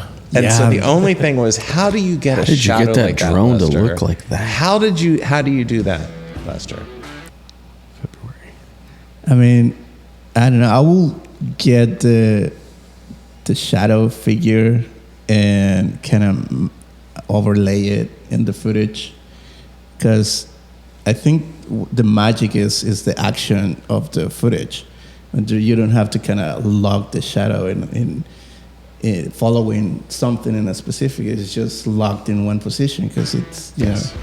So That's what our editor brought to the table. So this was not planned for. I figured it would be enough just to go to point of view, to establish the point of view of the bird. But then Landon Peterson in post was like, hey, because later you actually do see the shadow. He's like, I think I'm going to lay the shadow in here to really connect these things for the first time. And so that's totally him. And that's a piece of stock that he put in there and made that happen. And I think, it's perfect. It's beautifully done, and because it matches perfectly with the shadow of the wall, the little wall. That's great. Right, because it's in the right spot? It's in the right spot. Doesn't have to be. And was he, if I remember right, was he tracking it to the drone shadow? Did he? Yes. Is that what he did? I think you're right. I think Because you I think based you're on the right. light, I guess it would be throwing it to the right, but I couldn't remember. Because Yeah. I can't remember. He does one other little tweak in another I think thing. there's one other that might thing, be the but- other one. I mean, based on that, your shadow would be over it here should anyway. be thrown to the but- left, but You're totally, yeah, that's right. Changing Maybe that's what made perspective. him think of it. I don't know. We'll do another episode. episode 2. Yeah, Landon. Episode 4. Talking about this one shot. Okay, keep going. So cool. Yeah. That we got at the park. We knew again, just fly over us. That wasn't easy. Can you walk me through not the easy. camera setup? What camera and what lens do you have there? We're just laying on the ground, I'm assuming. Yeah, I was laying on the ground, and it was the zoom lens because I don't think we had any other. I looked it up. It was the 1990 Cabrio. Oh, nice. Yeah, which was 19 to 90? 19 to 90, There and you we went with a zoom because we're Look at like us. run and gun. Yeah. Yeah, with the bird and all the variables. Yeah. I need something super wide that Yeah. also can go pretty tight, and so Yeah. that's what we went with. Nice. Nice. Cool. So laying on the ground. Laying on the ground. All right, next shot. And again, laying on the ground and closer than we would have probably wanted. It absolutely. would have been nice to have been further away, and then you can always adjust. But Yeah, I mean, seeing that, I wish it was like a 12 mil and really tiny. Now Yeah. it's like shoot with the smaller cameras, but Yeah. that camera was like laying down. The Yeah, camera it was was- this you were on tall. the ground. Yeah. So it was, Yeah. Yeah. What Dumb. camera was that? That was a red something. It was the red, yeah. It was their in-house red, which they have a Scarlet and I have a Dragon. So yeah, old school now. Nice. But Cool. I love the Scarlet. I had it for like 4 years. my favorite's the Komodo right now. I love Yeah. that thing. Oh yeah. Right into the sun. Oh yeah, and then we went to Beerworks. No Yeah. Falcon. We knew we didn't want to bring the Falcon. We knew we'd already had used the Falcon up from downtown and from the stadium. Yeah. And we knew we wanted to end our day at Beerworks so that we could have beer. This is like brilliant. Essentially. Pretty sure I shot that in slow-mo. too. Classic. You did. You did Yeah. shoot it off speed, and yet we don't have enough time. Yeah. And so we had the team there. He's awesome. I can't think of his name right now. He's a Beerworks employee and a huge FC Austin fan. Aren't they all though? With the green mohawk, it's not like these are the real deal. And then he was like, "Oh, we've got this," and I was like, "Oh, this is a great flag." And then we talked about really quickly, like, how can we, we use that as a motion. transition Yeah, the flag into on the the sun. transition, Oh, yeah. this isn't, and we had the boards. We knew where we were coming from. We just blasted out of the sun. Mhm. Nice. And then we used. Then Vinny, you shot through all these people. Somebody must have been very nervous. So this is now Vinny flying through, and then Andrew, you're sort of perpendicular, catching people's reactions. And these are the owners. These are the two owners of FEF Law. We did that wide, we did that tight, and then of course Got a these are the couple boys. pickups of them. Yeah, there's a couple more of the boys. They're good. There you go. So now we've told all this great story before we even, what are we, 15 seconds in, before we get to Yeah. the money shots, which is now getting to think- shoot at Q2. I think he was clever to kind of capture the Falcon in that angle, because it's like a lower angle facing up. So you're trying to avoid any. Yeah, keep the background clean. nondescript. Yeah, that way you can use Yeah. it kind of wherever. Do you know where the previous shot that I missed stopping on? Do you know where you shot that? Was that at the park as well? Probably Just at the dropped it park. in and, Well, I mean, the only time we shot with the Falcon was at the park, and then and then here. here. So So it had to be yeah, so just laid down again and angled up. never shot a bird before. It was real hard. Yeah, bird of prey, a Yeah. very real bird of prey. Also, shout out to Nico on pulling on this. I don't know how the hell. Did I have Nico there? No, you didn't have Nico. Did you have Nico there? Yeah, was Nico here? He was there. I thought I was. No, doing you it know by who we myself. had? You know who was B? We were. Oh, I had obsessed. Julio as Oh, B you had cam. It was Julio, yeah. hilarious. It was right before he did his movie. Yeah, we didn't use a single shot. He knew it too. Yeah, he did. Every time I bring him, he goes, I just have to do these movies. I mean, I have to do these commercials with you in order for me to do my next movie. Because that's usually, because the last time I brought him on to do BCAM on an Air Force gig, he did a movie right after. Oh, there you go. That's He awesome. did So- he did Blue Miracle, and then this Yeah. one, That works and then it was the next movie or Yeah, something the like next that. movie. So it's pretty funny. Yeah. He goes, I just got to do these Yeah. weird shoots with you. Yeah. Then they'll never use it. Well, we kept talking about how you know that you have such little opportunity with this bird of prey. Is he going to fly away? That was an issue. Oh, yeah, Is he going to that's poke right. your eyes out? Oh, wow. What's he going to do? We can't have attack him you. in the drone at the same time. Yeah. You couldn't even show the drone to him. Don't make eye contact with the bird. So we were worried. I fall know in love. we talked a lot about how do we make sure we don't miss the opportunities. So we're like, let's bring in a second camera, which for this budget we couldn't have done except that you have them and are like, hey, let's do this. Right.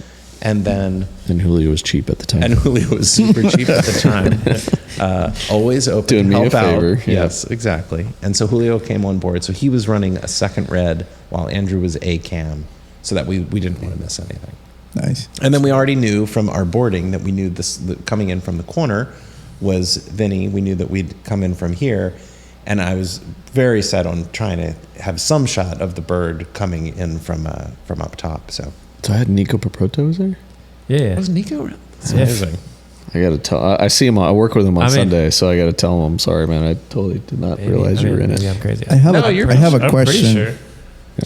Sorry. Yeah. I have a question. How difficult would have been choosing a game date for the Oh, it's not on the table. Yeah. no at all? Not at all. No, even this day was. Remember how crazy it was getting this day secured? They were covering the field. Obviously, the field's covered in the off season. Period. It's covered. So we're like, well, when do you uncover it? And it was like a week before the season starts, and it had been very cold. There was actually just one of those. It was February. Yeah, it was February. There was a freeze. It was cold. They weren't going to take the cover off. This was the one day, the only Wow. day that we could do it when they weren't on the field. That's right. And then I think they even covered it before or after we were out there or something. So Cover the grass, or they cover the grass. Yeah, the grass. The grass was completely covered in tarped up. Wow. Yeah. That's right. I forgot that it was scheduled for a month or something before, right? And then Yeah. it froze, and we had to push and it they back. said nope, we can't. We're not taking the cover off the. We're not going to untarp the grass. That was So the they only, had to tarp that was the it. only reason why I got the job. I'm pretty sure. Oh, that's right. Oh 'cause- my God! There's so many layers. Oh to my this. gosh! Because David was supposed to do David- David another- Blue was supposed David to do Blue- it. That's right. So And then we he did- was unavailable. Okay, wait. So David, that's right, because he had to go shoot. Thanks, he David. got called to go to Bulgaria to shoot Texas Texas Chainsaw Chainsaw Massacre. That's right. Full circle, man. Yeah, that's right. Oh, David Blue Garcia, notorious DBG. If you'll see in the Those are his soccer balls. that's his hand and his soccer ball playing the role. He did all the work. Yeah. He did. He set it all I up just for you. showed up. You just Yeah. showed up and nailed the Hit shot. the red button. Yeah. You just book. Yeah, we had a great time figuring it out from the beginning and what we were going to do. Yeah. That's right. So then that's right. David was not. Then David literally got pulled to Bulgaria to shoot Yeah. Texas Chain Massacre 8, maybe 18. We're not sure. Wow. See, you And get then- you and get then- jobs on all and who you know. Yeah. Yeah. So, That's true. and if you're friends. And we're all buddies. And then then David was like, "Oh, Andrew will do it." And I was like, Yeah. "Oh yeah, of course, that makes total sense." Nice. Yeah, that's right. Yeah. And we go back. Okay, and that was, I believe, the real Shadow, right? Me running around. Okay, Yeah. now this is Trying really to the catch best. up with it. This is really the best. And so this is GoPro. You just No, really? sprinting across the field. Sprinting right? across, yeah. I have some good PTS. I Maybe we can overshot throw- her. Yeah, maybe I can throw that in. Please throw that in. There's some. Yes, Hopefully, I still have that. it's the best. I sent have- some more on the. Put some more photos on that thing, I think. Did you? Okay, Yeah. good. So this is and so this is now Andrew just running as fast as he can Seriously. with GoPro on a stick. Hadn't worked out in a month. It was obvious. He's huffing and puffing. the worst sneakers. And then running right alongside. Oh my god. Yeah, you just multiple timed it- times. Yeah, timed it between the two, and then called it, and right when it took off, he just sprinted and had the GoPro on a stick and was just running, just trying to get this shot. It would have been way better with a drone, but we couldn't have. There's drone. no way. We couldn't fly the drone. That was not it. it. I was like, nope, I got to sprint with it. I mean, this looks great though. I couldn't have gotten that close to it. You would have been playing know? catch up. Yeah, I mean, Yeah. So I think this is better than how many times it took. you got a workout in. I think 50. 5 or 6. I would say it's like At the most. 5 or 6 times. At the most. The most 5 or 6 times. I think Oh my we God, did with have that. this. Yeah, probably like 3 times. Yeah. It was probably 3 or 4 times. Yeah. Yeah. So we all worked very hard to make this project as good as it can be. It was a hit. It was the client was in love with it. They love it. And so we filmed this 2 seasons ago, I guess. So we played all of the season prior. And so this year, as we were getting closer to the season, we reached out to FEF and we're like, hey, if you're thinking about doing another sponsorship video, let's start talking now to make sure that we can, if we're going to do something on the field or whatever, and we can plan ahead, we can concept something that works for you. She's like, no, we just love it. We're going to run it again. So we shot ourselves out of a job. We could have done something totally different this year. Who knows what? Oh, really? Yes, absolutely. We're like, what's going to be in the year? it would have just been worse. Then we would have maybe done something cool again. We could, well, of course, we would have done something. We're always going to do something cool. But I was like, we're not going to. So. Well, Yeah, is there anything that you as a DP will have done differently now that you? Oh, every time I see one, I want to think of something What different. the hell? I thought those was your best work. What did you do? What did you do wrong? That's great. Nico. So what would you do Fire differently, Nico, like choosing a different lens, having different lenses? Well, I mean, the zoom lens was pretty important because we just Let's just the move size so of the crew fast. was like 3 of us. You know, it was tiny. It was tiny crew. We had no lighting. Yeah. You know, so like you can only work with that, and so like having the lens was fine. I think like. And we didn't want to go with DSLR lenses because we needed the critical focus on and you know, like you do DSLR lenses, you barely move it and it's out of focus. So like having a bigger lens to be able to do critical focus and do it spot on is, I think, really what we needed. Yeah. And that was probably the best lens for it. I mean, there's longer lenses now that I'd be like, yeah, we should have done like a 400 mil or whatever. I'd be like half down the stadium and you know, made the Sitting at background home. bigger, you know, but I don't know. I mean, now like I don't use that camera ever, so I think it'd be a different camera. Like it probably would be the Komodo, Probably the Komodo. running with it, Komodo, yeah. and wider lens to get that kind of stuff. So that's really it. I mean, everything else is all based on how we're gonna accomplish it with a burr that you can't really. You know, I think next time, like knowing what birds do.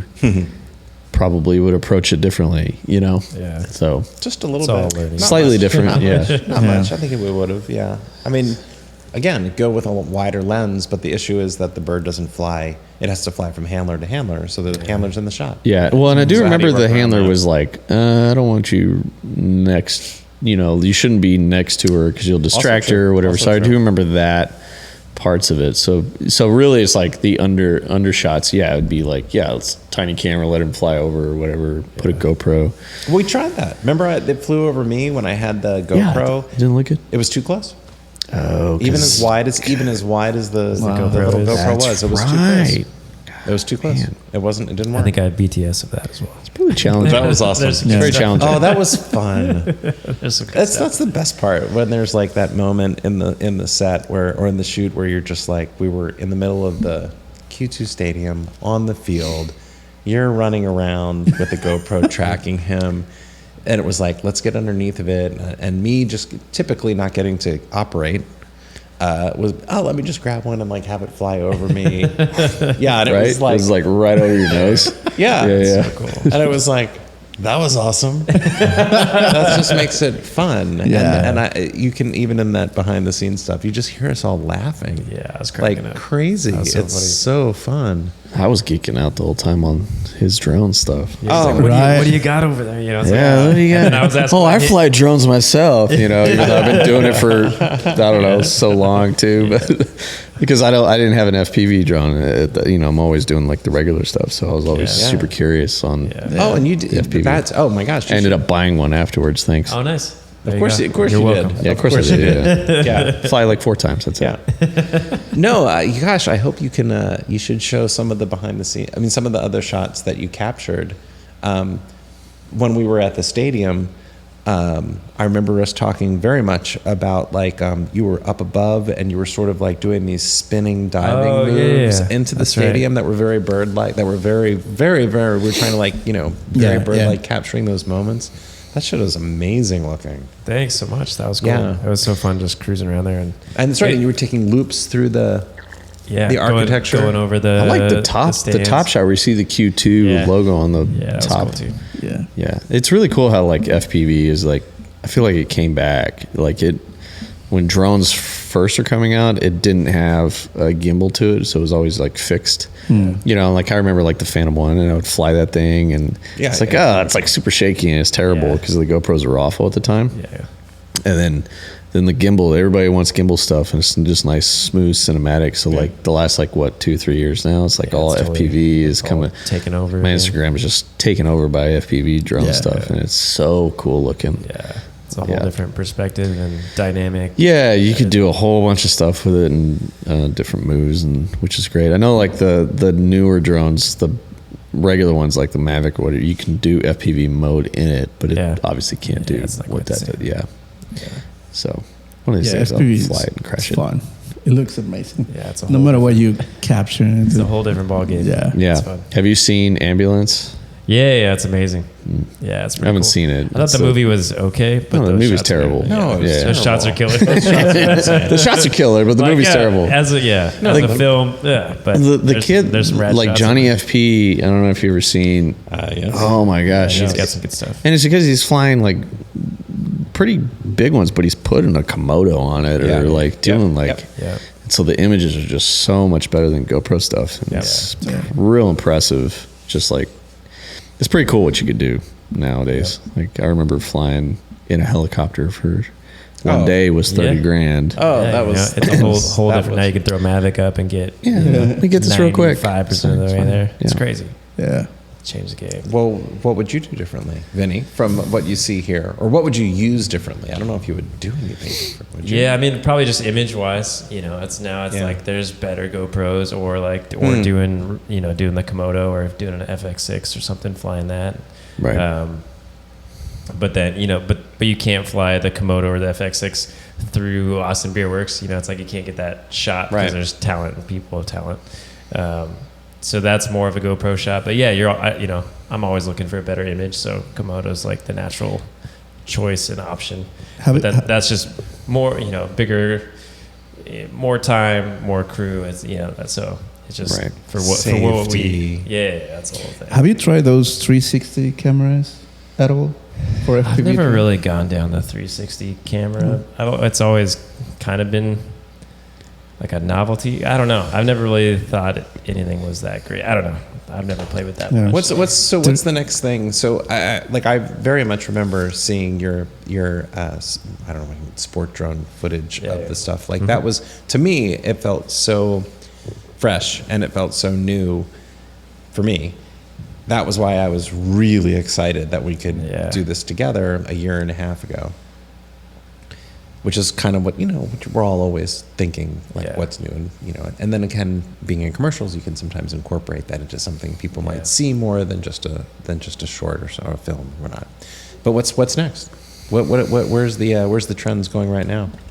I mean, I think FPV is still kind of in the middle of things, I suppose. I was just telling you guys earlier, we've pretty much pulled the trigger on the new Inspire 3. What's special? I about saw that? that at NAB this year. It's yeah, that's right. I remember I messaged you about that. Pretty dope. It's a monster. Nerds. I know. It's the replacement of the Inspire 2, obviously, but it's 8K high frame rate. You can do How high? I think Like how high a frame rate can you go? Like what's the like? I think it's like 8K 120 or something. Oh shit! So it's kind of crazy. I think raw. I think I don't know the exact specs. I don't remember the specs on it. I think the biggest thing about that particular drone is they redesigned it to be able to, because back in the, like right now you have your regular drones, you put your camera underneath or you put your camera on top, right? And you can't, like if it's on top, you gotta do all your scenes up top, and you flip it and put the camera underneath, you do all your scenes underneath it. Okay. They redesigned this thing, so now when the camera takes off, normally the blades go up. This is pretty technical stuff, but blades go up, camera's below, and you're shooting your normal stuff. But if you tilt the camera up, you're going to see the blades. Sure. Right. They redesigned the front end of it, so now it's wider. It's wider, but the that's cool. the arms, the arms are like pushed out a little bit more or something like that. So now when you take off, you can put it in landing mode, and it'll freeze gives you the space, and then now when you tilt up, you can look straight up, and you can see everything. You can do like a full, so you can do full blown up down camera angles. They had That's cool. They had this promo over the camera. The drone was following a elevator. It's in the promo video, but the elevator's here, and then all of a sudden the camera goes up and then all of a sudden you're going up with it like this. And normally when you're doing that, you just go up with it, right? Oh, I see. Yeah, but like this. You like could tilt this. and then also raise. So now you're seeing underneath and you're going up high with it. It's a very different perspective. And at the Mavic, because I just tested it yesterday, the Mavic I can tilt quite a bit, and it kind of does the same thing now too. So as an operator, how does that? Like, is that an easy thing that you would want to incorporate? Yeah, that's definitely like a second op thing. So two operators. So driving and then camera. Yeah, you have someone probably pushing in and then a gimbal up, tilting up. Yeah. What will be the value that you, or the advice, you will give to someone that comes to you and tells you, I think I'm a pretty good writer, but like in your experience, you don't encounter the people that translate what you write in the right way. So I want to jump to do it, but I don't know how to. I guess as a general advice, I would say in those situations is to just do it, and that applies to everything that we're talking about, whether it's drones or cameras or writing or making something. Just like the thing that you made for your wife is to do it. You have to keep doing it and do it a lot, and do it every day. If you can do it every day for a while, that's really when you can really start and incrementally you see how you get better at something, whether that is writing commercials, writing a script, shooting something. Shoot the same thing 3 times. Do it. Just do it. Don't be afraid of fail. Don't be afraid if you're gonna fail. It's gonna suck. Don't worry about that. It of course, will it's gonna suck. And it'll still suck when you're older. But maybe the second time it sucks a little bit less. Right, Exactly. exactly. And That's then the you're only gonna, way you learn. And then you're gonna learn. Just do it. Do you guys do spec ads on your company? Fuck no. No? Fuck no. I do. Why not? You go. Fuck no. I'm not gonna spend my creative energy making a stupid ad that doesn't make sense. I'm gonna shoot the real ad. No. In all seriousness, no. I shoot and I will take any free time I have when I'm not working to get paid. It's putting into making documentaries or documentary type projects. Something that I've wanted to make, that I'm trying to make, that I've been thinking about forever. It's your passion. That's passion project. Right, so right. I that's what I put my energy into. I'm not going to try to. So that's what I really try to spend my time on. I'm not trying to chase anything in that world. Like I'm not trying to. Nike. I'm not going to. And I'm in the ad game, so it's like I know, like if you saw on my reel a Nike spot, that was not a real Nike spot. That was just a spec spot. It's shot a spec spot. Yeah. Screw that. No, I'm going to make a documentary. I'm going to tell a story. I'm going to do something that I really want to do, and then hopefully, and the Beef and Pie has been doing this for years. Is that those are the things that then end up acting as a marketing device tool for us, our commercial work. Yeah. So Yeah, that's my experience as well. Yeah. Yeah, that's actually how I met Vinny. Oh, go on. Do tell. Yeah, I have a documentary series called Chasing Portraits. Okay. And we interview, all kind of people from Austin, different stories and everything. And I had this interview with the athlete, with the sprinter athlete, and I saw actually Vinny's Instagram. Dude, this is the whole thing. Yeah. Apparently, I'm crushed on Instagram. I think I'm doing horrible. But Yeah, I saw his stuff on Instagram, and I was like, man, it would be so cool to capture her giving a loop on the track and having the drone. Oh, yeah, totally. Oh, that's a great idea. Yeah, so There you go. I jumped into Vinny on the DMs and told him, like, dude, are you interested? You were able to afford them? No, it's expensive. I know, it's too expensive. So then that's why you now are a drone operator. Yeah. that's true. Yeah. Andrew will do it $50 less, don't worry. I do specs. Yeah. He Okay, does so do specs, so yeah. and I think it's different. It's different though. So in Yeah, my the as a camera's production different. company, it's one thing, but as a DP, As a DP. yeah, you get to show off. Yeah. Yeah, you got to show. It's weird because I feel you on that one. Like, you don't want to do them because you can tell that they're specs sometimes, unless they're well done. Yeah. But like, you find that always even if you want to do, like, I've noticed this on reality shows where you're trying to apply for a reality show or do a TV show or whatever. They only want people that do competition shows, or they only want people that do. Sure.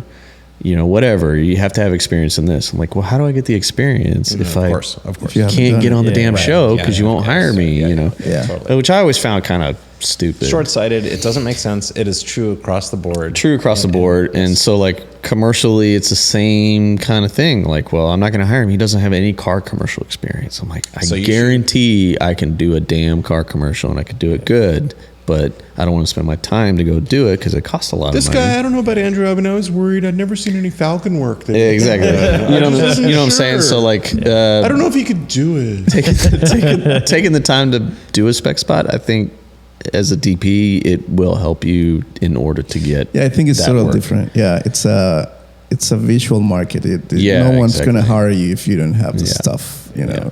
And I always hear different things too, like, oh, you need a demo reel, and then I interview with a director and, like, we don't look at demos, we look at just like like full projects. I want to see full projects as Yeah, you as a I've heard DP, that. I hear which the I same hate thing back because and I'm forth. like, I have no control over the edit, so it's like, Right. Yeah. you know what I'm Oh, saying? God, yeah. All my best So- shots didn't make it in. Yeah. Exactly. So it's a weird catch-22 in your. So it's like the only thing you can do is try to just put out the best work you can on your social media or whatever, and and Social media is a great avenue to show the things, those exact things. when you're allowed to show it. Yeah. Yeah. That is also Yeah. a problem. But Sure. That's fair.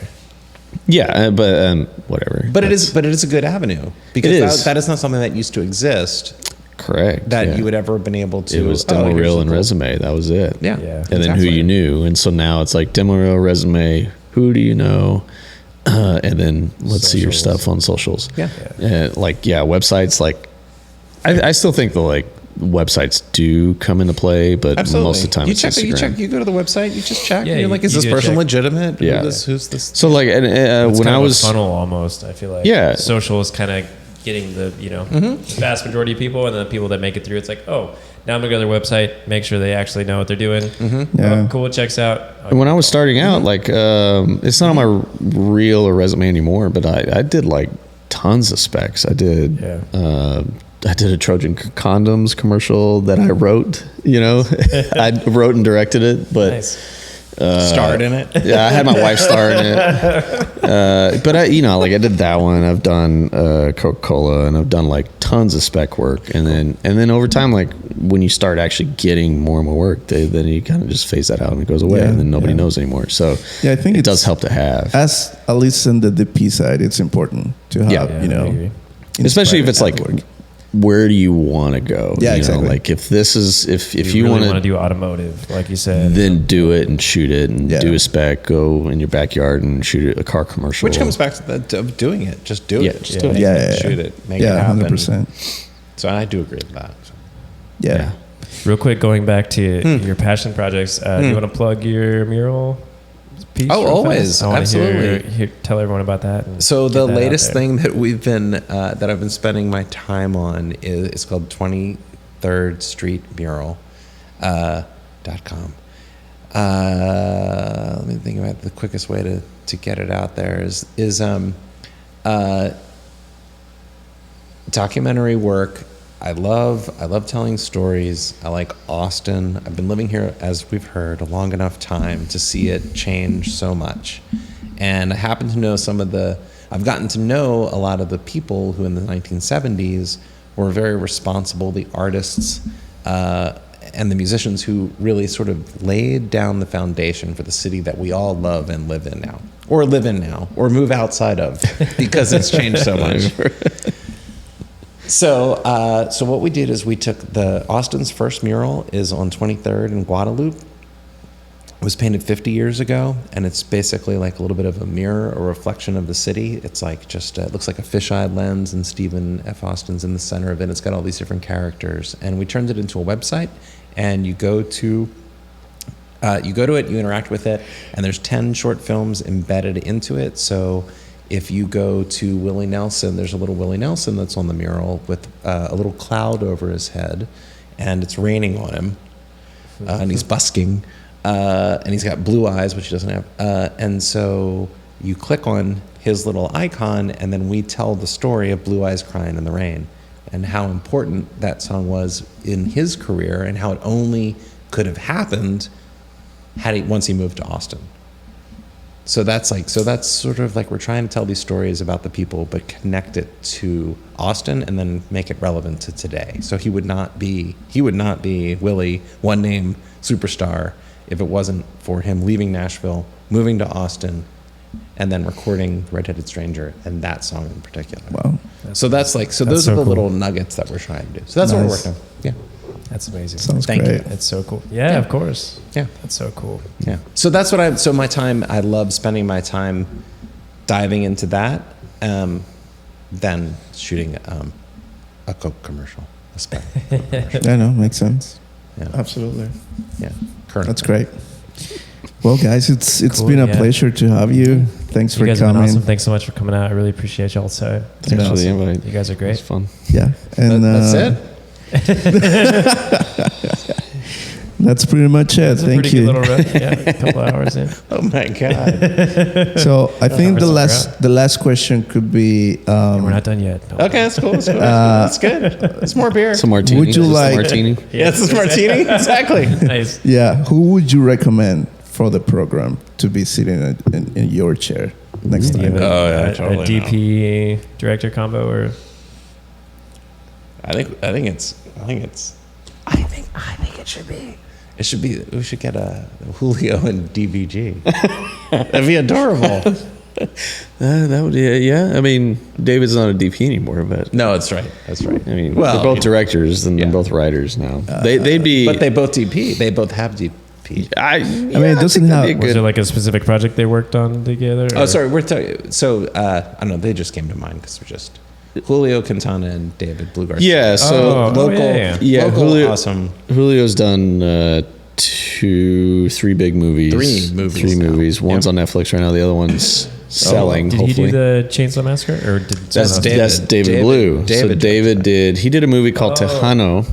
That's right. So good. Which is on HBO, and then he just directed Texas Chainsaw Massacre. That's right. He was the fill-in for the Texas Chainsaw Massacres. They fired the DP and director, and he flew in. Wow. So like, to Bulgaria. yeah, you during can't- COVID. He doesn't want to take credit for the writing of that. He didn't write it. He didn't write it. He He just didn't had write to fill in, direct it. So now that same company is now wanting David to write and direct the next Texas Chainsaw. And David is getting his friend Julio to also write it with him, because Julio's Julio's writing his style is more personable, with like backstory on a lot of actors and stuff, and David's very action oriented type of writer. So like they're kind of working together. They're also best friends, so it works great for both. And Makes they sense. both used to be DPs. I used to compete with David on work, and then Oh, that's funny. Julio and I used to op together on a couple reality shows. Yeah. documentary stuff. And I've so. been lucky enough to work with all of them in the DP camera world over many years, and it's been so awesome to watch them become who they are. I mean, they're becoming these powerhouses. We'll be great to have them. He lives. Julio lives like He's next door, right? he's next door to me, and our kids are going to get married. Basically, they go to school together. They bought Very good looking kids. They bought that house because we bought this house, and they're like, yeah, we're gonna. So Nice. Cool. I see him Friday, so I could tell him. Okay. They come to That'd be mind. I think great. they'd be awesome. They'd be great. Yeah. yeah. They. I mean, Julio not so much. if not, I would. If you're looking for like, I mean, maybe Joe Simon probably. But Yeah, he's the man. Yeah. Oh, that's a good one. You know, Joe Simon. Ask Ivy Chu. I think Ivy's great. Okay. I mean, there's countless other great DPs here. So Okay. directors, I don't know. I'm still meeting them all. There's a bunch. Yeah. There's a lot. Yeah. Okay. Cool. Coolio. Well, we'll reach out and see what we can do. Again, thank you guys so much for coming out. I really appreciate y'all's time. This has been awesome. Thanks, guys. Thanks. Yeah. Can we do a group photo? Absolutely. Yeah. Thanks. Thank y'all. All right. Thank you.